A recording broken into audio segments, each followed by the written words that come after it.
Soxcast is back, and we actually got guys here. We're actually playing games, and the Sox, even though they lost last night, they're still hot. They're 5-1 overall, 4-1 in the league. Took a tough one at Auburn, 3-2 last night, but the 4 wins they had, pretty solid. And joining me for this week's edition of the Soxcast, outfielder who, by the way, hit the first long ball of the season for the Sox in an extra innings win over the Diamond Dogs on Sunday from Lafayette and native of Houston, Texas, Easton Brenner. Easy, good to have you on the show, man. How are we doing? Very good. I'm excited to be here. So, first of all, let's talk about, you came here to college in the Northeast, and I think it's ironic your name is Easton, and your college is located in Easton, Pennsylvania. I know. I get that a lot. I do get that a lot. I know. People back at school, people back home, I get a lot of that, but it's funny. I mean, by the way, I have to ask too. I mean, were you actually named for the bat company? So I was. So yeah, my dad grew up in baseball. I come from a huge, basically sports family, specifically baseball. My dad, Easton they make hockey sticks, they make baseball bats, they make arrows. So my dad was like, hey, look, we're a sports family, can't go wrong. We're gonna name him Easton. So I was named after him. This is true. So that is debunked. Well, not debunked, but more it's clarified to be true. I mean, the speculation, like I need to hear from the horse's mouth. So when you got here to Utica, I know you're from Texas, you went to college in the Northeast, but when you got here, what were your initial impressions of the city, all the facilities and amenities that are here, and of course the group of guys that you're a part of now? Well, the facilities are fantastic. They definitely do it right here in Utica. We got all kinds of top-notch facilities. I mean, from the time I got here, I basically kind of knew what I was getting into, right? Upstate New York town. I've actually never really been to upstate. So I've been to Cooperstown once when I was little, but besides that, I haven't really got to experience, New York. So driving through the countryside was cool. It was a nice drive. And got out here, got to meet the coaches. Coaching staff's awesome. General manager's fantastic. We got to meet with the guys, and I love all the dudes. It's just a group of, we're playing well because we're a bunch of talented guys, but I think at the same time we get along well, we gel well, we have a lot of fun. Like the guys, man, you come to a game, our bullpen's losing it down the line, they're chirping kids, the whole dugout's having a blast, everyone knows each other, it's just a good time, it's a good vibe. And I think that's a big reason why we're having success right now. So let's talk about the comeback wins that have already happened. I mean, at home, pretty dominant. I mean, the 2 games in league play, you've only given up 2 runs here, but you've had to grind out 2 tough road wins. One opening night at Geneva in a game where you get down 5-0 early. Yeah, you claw your way back, but that 8th inning sequence with Danger Kale. I mean, I know you didn't have to start that night, you didn't get in the game, but what were you seeing? Just the helter skelter that happened that allowed you guys to roar back and take that lead in the 8th inning and hold on and win it. Yeah, well, so it was the first game. I mean, I could kind of tell we were a good team. I could tell the team we were playing, we were, in my opinion, better than. They came out hot. They got a few hits early, a few big walks, kind of hurt us. I could tell Jacob, who was starting that night, was a good pitcher. Not his best stuff that night, but I could tell he's got good stuff. And I could tell we're a good team. We weren't necessarily putting it together yet. We were down 5-0 for a while. And then we started scratching. Once we started scratching, I started to feel confident. And then David was swinging the stick well. Then we started playing defense really well. And then we just kind of got, once we kind of got rolling, I knew it was over. They had no shot. We were rocking and rolling. The guys were feeling hot. We're jumping around. And it was, then since that point on, we've been grooving pretty nice. So that 8th inning, I mean, I didn't get to see it myself, but Daedric's up, and I think it was a 2-run single, and then Daedric's trying to go for second, and that's when the catcher launches one in the center that allows that go-ahead run to score. I mean, I'm not going to say it's like a little league home run, if you will, but I mean, quite a crazy way to take your first lead of the game, knowing that you were down 5-0 and only had 1 hit going into the 7th. Yeah, it was. I mean, I don't remember it specifically. I'm trying to kind of trace back to it, but I remember it being chaos. It's like we got rolling. They kind of fell apart. They were throwing balls all over the place. Couldn't handle the pressure. And yeah, the boys were just. We were feeling hot. We were rolling. We were playing good baseball. So I do kind of remember that one. That was cool. That was a cool moment. So the transition to the home opener. I mean, completely different atmosphere. Now you got the home crowd in front of you, and you got the start in this game. And it was an interesting one because Auburn starter started really wild. He walked 5 guys on the first 9 hitters he faced, and he got pulled as a result. Now, I mean, you were the first guy to face Lane Little, who was the reliever. I mean, to get that kind of start where you're getting guys on, they just couldn't bring anyone home. But to break through the way you did, I mean, how important was it to overcome that sluggish start and then break through, scoring a bunch of runs, including that 3 spot to put them away late? Oh, it was big. I mean, they came out, starter was, a little all over the place, but we couldn't seem to get hits when we needed them. We were getting walks, having good IVs. But it was like early in the game, we couldn't crack the threshold. We weren't necessarily freaking out because it was baseball early in the game. But there was definitely some situations where we get like bases loaded, one out, we weren't scoring them. So there were times you could tell we were coming around and getting a little frustrated, but we never kind of freaked out. We relaxed, we played baseball, we played really well defensively, pitchers pitched really well. He just had to give us about, I think it was like 4 innings, and then we got one. And then it was over. But yeah, it seems lately we've needed a few innings to kind of settle in, which that's tonight. I feel excited. I think we're gonna come out hot tonight. So we need to come out hot and just take it to a team. I think that's the only thing we're missing. We're a great back half team. I think our staff's awesome. Our defense has been kind of up and down. I think we have a good defense. It's just early in the season. So I feel good for tonight. I'm excited. So that home opener atmosphere, I mean, describe what that was like in terms of not just like in everything, but every your entire baseball career. Where's that going? Oh, it was awesome. I mean, there's been very few times in my life I've walked and kids are asking for signatures. I mean, we had that place. The place is packed. There was a good amount of people there. So I mean, you're coming out of we're coming out of the clubhouse, and then you got people lined up. You're signing autographs for the game. You're stretching. You kind of feel like a big leaguer. There's people in the bullpen. There's people coming to talk to you in the dugout. I mean, you get a hit, everyone would go nuts. We're making plays. It was a cool atmosphere. We had a good hometown crowd. Yeah, it was awesome every night. You can't beat it. That was awesome. Especially the freshman. That's my first kind of experience at Summer Bowl. That was pretty sweet. So first impressions of the extravaganza that is the pregame starting lineup intro with Blue Day, and of course getting the score. I mean, when that final, trust me, I was getting anxious. No, I'm like, we had the base load. I'm like, come on, give me something. I needed to hit that play button, and then finally getting that first taste to pump it up as well. Yeah, I'll pump it up. Yeah, as soon as you hear the pump it up, everyone's fired up. Everyone's ready to go. Bullpen's having a great time. We got chairs going. We got hockey sticks in the air. We got dogs' heads out of nowhere. So, I mean, pump it up. We like to hear pump it up a lot as an offense. That's a goal, is to hear pump it up as much as possible. Right. So, we want a lot of pump it up this year, and I expect a lot more pump it up this year. But, yeah, atmosphere is great. Music's unbelievable. We get the team's head, and then, we start cracking down on them. So, yes, sir. So, that Sunday game against your first taste of the rivalry with the Diamond Dogs. Okay. You get down early again. I think a 4 spot in the second. Yeah, sounds right. 4 spot in the second, you're chipping away. I think you got it down to, I think, a 5-4 game. They put up a 2 spot, going to the top of the 9th. It's kind of like the Geneva game almost, where you just found a way to keep the game going. You tie it, but that's top of the 10th.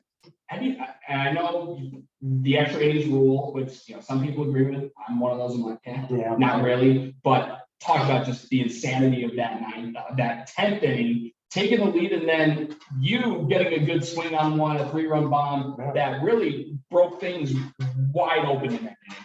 Well, really, to understand the 10th, you actually know, so 7-4 to the end of the night. So we're down 3 actually. Leadoff guy, I think actually just get out, and then I actually started off with a single, and Ryan hit a single, and we got like a double, and then somehow we come back, tie things up, make it 7, which was big, right? We get kind of all the momentum in our way going into the 10th. And then we got the action. So we tied up 7-7. Let's score the bottom of the 9th. We get the 10th. Runner starts on second. I think we score him, and then we get the 1st and 3rd. So I think we're up 1. And then I got to bat. Pitcher basically missed. I got up 2-0. He threw me a good pitch. He put a good swing on it. Felt really good coming off. Hit a 3-run bomb, and we kept going. It wasn't even after that. I think that made it 11. It was either 11 or 12, and you ended up putting up 9. Yeah, and then we put up a 9th on me. They weren't stopping us. I mean, it was unbelievable. I've never seen a team score 4 runs going in the 9th and then score 16. We scored 12 runs in 2 innings to basically win the game. That was awesome. It was amazing. We were never at it. As a team, we were never out of the game. There's times we go down. I'm not worried. We're doing it. It's 3-7 from the first. We're coming back. So, by the way, I got to ask, the Vets Park in Little Falls is different configuration where it's actually shorter to center. It is. So what area of the ballpark did you take it out of? I went center. I went to center field. It's not big. It's like 365 to center. I know the ball I hit was probably 395, 400 is what I assume. So a lot of ballparks is probably a double. I was lucky we were playing there. It was a bomb. It was cool. I actually went up a few runs, so I felt big time. Put a little juice behind it. I was telling them, don't worry, I didn't have juice. It won't happen. But that one did happen. That was a good swing. And I'm excited to keep playing there. I think we play at Hitters Park. I think we have a really good hitting team. put some balls out. So I think it's good for our offense.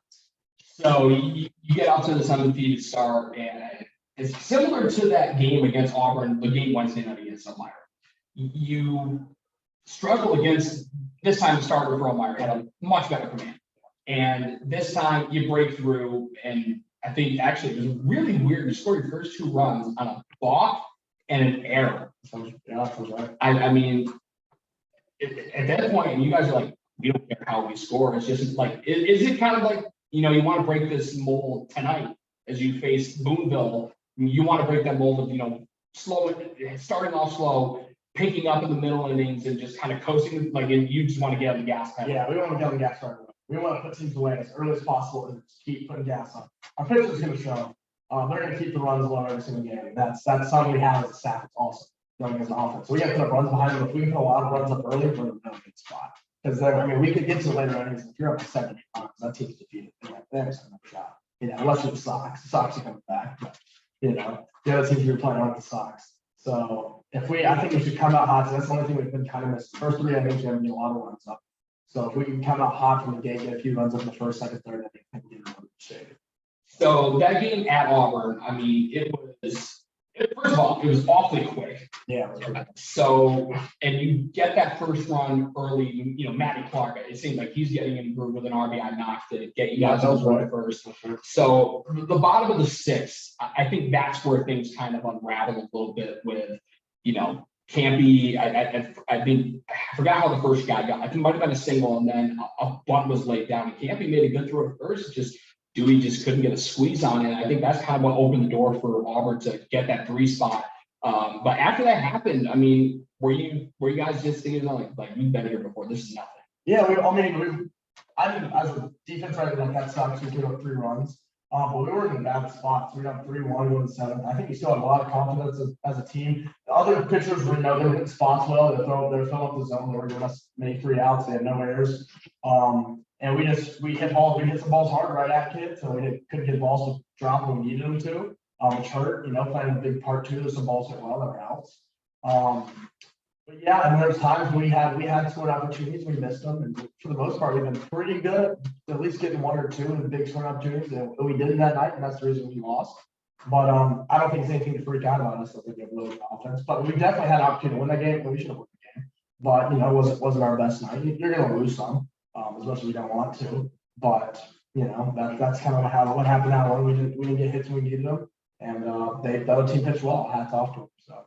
And the thing, I mean, Dewey got it down to a 1-run game with a big knock, but if I'm not mistaken, I'm pretty sure it was a double play that ended the inning with, I think, Edwin Snell line. I think it said fly out, but I'm like, there's no way a pop up or whatever to the shortstop is going to result in 2. Yeah. So what did happen there? That was another thing. I think we had 2 double plays in 2 bases loaded innings. Was hurt.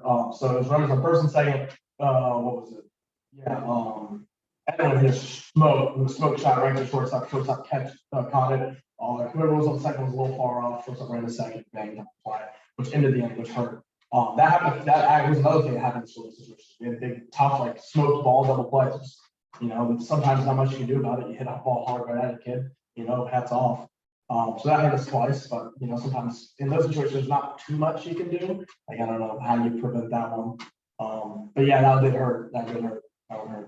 I mean, turning the page, I mean, do you want to go 48 notice? Absolutely. But I was, teams are bound to lose, even the best of the best. So, shaking off, looking ahead to not start with that first. Obviously, you got to look ahead to the remainder of the week, but starting with Boonville tonight. You face them in an exhibition game Monday, and that game actually started off hot. Yeah. Put up 9 in the bottom of the first and coasted to a 14-6 win. What was the biggest takeaway from that game, and to try to play better and keep that, like you said, keep the foot on the gas pedal and not let up, and allow the possibility for them to get back in the game if you get a big leader. Yeah, so that's our goal. I think Boonville's weakness may be their staff. I don't know if they have a ton of pitchers. I think some of their pitchers are still playing right now. So I think they're missing guys. So I don't think they have the staff unless they want. So with us being a good offense, I think we can take advantage of that. And hopefully we take advantage of that early. I think we can get off to a good start and get to the pen early, see some of their guys. And I want to score a lot of runs. I think we can score a ton of runs now with my baseball team or baseball club. So that's our goal tonight. And again, it was an exhibition game, so you can't really take it too seriously, right? Everyone's having playing time, throwing innings. Right, we treated it, it's a win in my book, right? Playing the game. But necessarily, as a manager, you don't necessarily play the game exactly how you would if it was a real game, right? So we know that. But I think we have a good shot against the club tonight. I think we have a good team. I think we got good guys involved. So I'm excited. I think it's gonna be a good game tonight. I think we can score a lot of runs tonight. And looking forward, I mean, you look at some of the other games coming up. I mean, we're cracking Jamestown. I mean, it's a long ride tomorrow.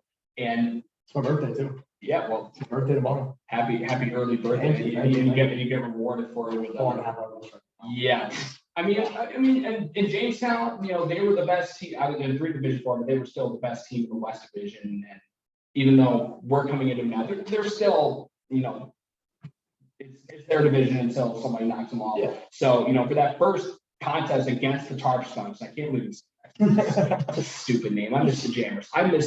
So I hope that's a PSA out there. But I mean, that whole first challenge against the Tarp Skunks, what's the expectation, set the tone for, and tell the rest of the league, like, hey, we're coming for the division and, not just the division, but the whole league. Yeah, no, it's a big game. We haven't seen them yet. I mean, I don't know too much about them. It is my birthday, so I plan to, we're gonna catch your birthday win. It'll be sick. It's always, I've actually been lucky. I've always played baseball for every single year. June 11th falls usually in the middle of the season on a weekend. So I'm pretty much almost always playing baseball. Birthdays are sick. So I'm excited to play a little baseball. We're gonna catch a little win, and we'll set the tone. If we can get a big one or just a win in general, win's a win. You can't complain. So we can go in there and show, they were the previous champs that, Blue Sox are here. I think it's it'll set the tone for not just them, but the whole league. We'll show them that, we're not here to mess around. But it's at 5-6-1. So yeah, exactly. And then there's some other big games, another Wednesday night game. You get Geneva, who I guarantee you, they're gonna have 12 days. I mean, I know they gotta play a different game every single day, but I'd be lying if I said they wouldn't be sitting on that, thinking about the fact that they blew it against you guys on summer putting night. So when they come here June 15th, are you expecting, a lot of fire coming out of them, and expect to protect that home turf? That's another thing. There's 2 things. Being a good team, everyone's coming from, right? So let's get off the start we are and get the amount of fans we do. Every team is going to come in ready to go. Everyone's going to kind of high, which means we're going to see everyone's best, which is as a team what we want, especially if we want to make a run in the playoffs. You want to see everyone's best in the regular season, because if you come at us with your best in the regular season and we still beat you, we're in good shape. So I'm excited. I like everyone bringing it to us. I want to be the team to beat. Everyone bring it to us, because I think we do have a good squad. I think we can do it. So I'm excited for that. I want to see it best. And then the day after that, you go back to Little Falls, where you put up that monster 10th inning, and that, granted, they put up 5 on that inning, but still, win's a win. And going back in the rivalry, getting that first case is one thing, but knowing that you have that extra buildup of you get that big comeback win in the game.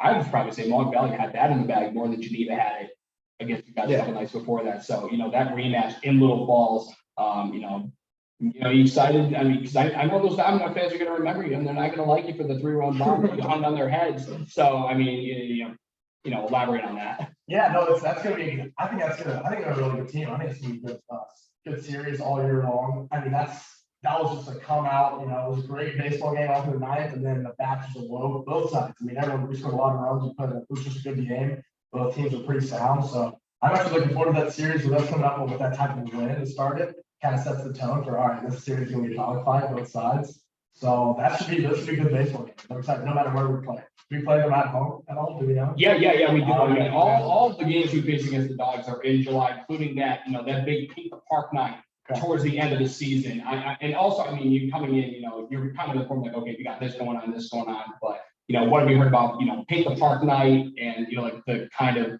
meaning it has for the community and how big of a draw it is every year here in Utica?